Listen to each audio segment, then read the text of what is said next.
क्या cut off रहने वाली है और फिजिकल की तैयारी करें या ना करें। तो देखिए, जैसा कि आप सभी लोगों को पता है, पेपर आप सब देकर आए हैं, लेकिन आपने जब टीचर्स के एनालाइज देखे होंगे तो उसमें आपने देखा होगा पेपर इजी आया है। बहुत वो लोग कह रहे हैं पेपर बहुत ज्यादा इजी आया है, ऐसा पेपर नहीं आना चाहिए।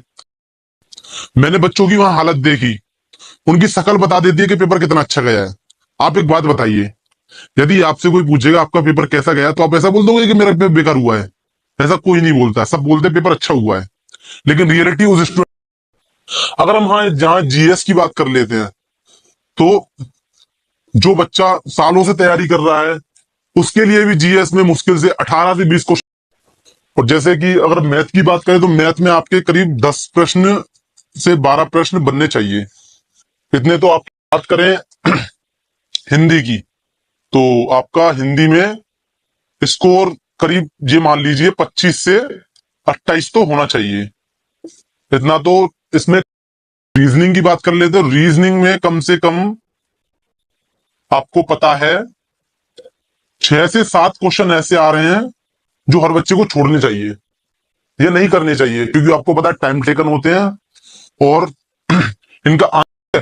तो ये भी आपका संदेह खत्म हो गया होगा पेपर कैसा रहा। पेपर मॉडरेट था, पेपर कोई इजी नहीं था, तो आप किसी की बातों में ना आए कि पेपर इजी था, कट ऑफ हाई जाएगा, कट ऑफ बिल्कुल। लेकिन फिलहाल अभी आपको पता है कि करीब जो पेपर हुए हैं ये 3 शिफ्ट में 23, 24, 25 को, उसमें आपको पता है कम से कम 30% लोगों ने परीक्षाएं नहीं दी है, 30% लोगों ने परीक्षा नहीं दी है। तो कट ऑफ का असर तो यहां से भी आपको कम देखने को मिलेगा। तो मेरा जहां तक अंदाजा है, कट ऑफ मेल और फीमेल दोनों, जो अनरिजर्व कैटेगरी है, यदि आपके अनरिजर्व में हो और 190 से 195 भी बन रहे हैं, तो आप फिजिकल की तैयारी तो बेझिझक कर दें।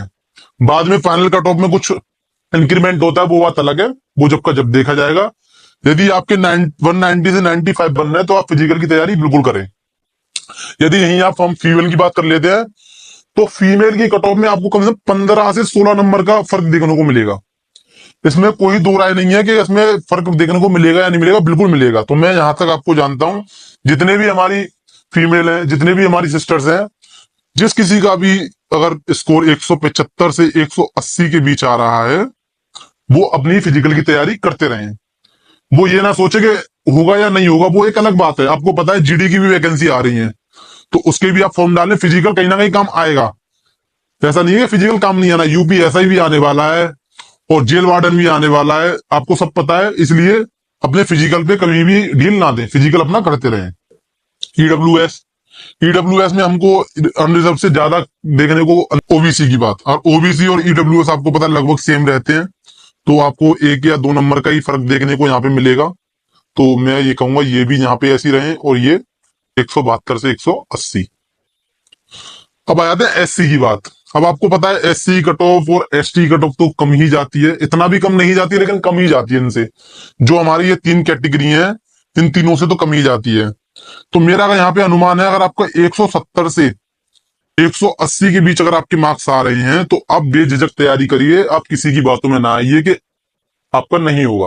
आपका बिल्कुल होगा, आपके मन में आपको कॉन्फिडेंट होना चाहिए कि होगा तो बिल्कुल होगा, आप कभी भी नेगेटिव ना बने। और यदि महिला की बात करें तो आप यहाँ पे 160 से 170, यदि यहाँ पे महिला 55 भी है तो भी वो तैयारी करती रहे, तो भी कोई दिक्कत नहीं है, 55 में भी आपका इजीली हो जाएगा। एसटी की बात करते हैं तो मैं ज्यादा नीचे तो नहीं जाऊंगा, लेकिन 160 से 170 अगर एसटी के बन रहे हैं तो इसमें कोई दो राय नहीं है, अपनी तैयारी करते रहें। और 150 से, तो मैं यहीं आपसे विदा लेना चाहूंगा। और ऐसी ही इंफॉर्मेटिव वीडियोस के लिए मुझे सब्सक्राइब करें और मेरी वीडियोस को अपने दोस्तों को 100% शेयर करें, जिससे उनका भी डर खत्म हो।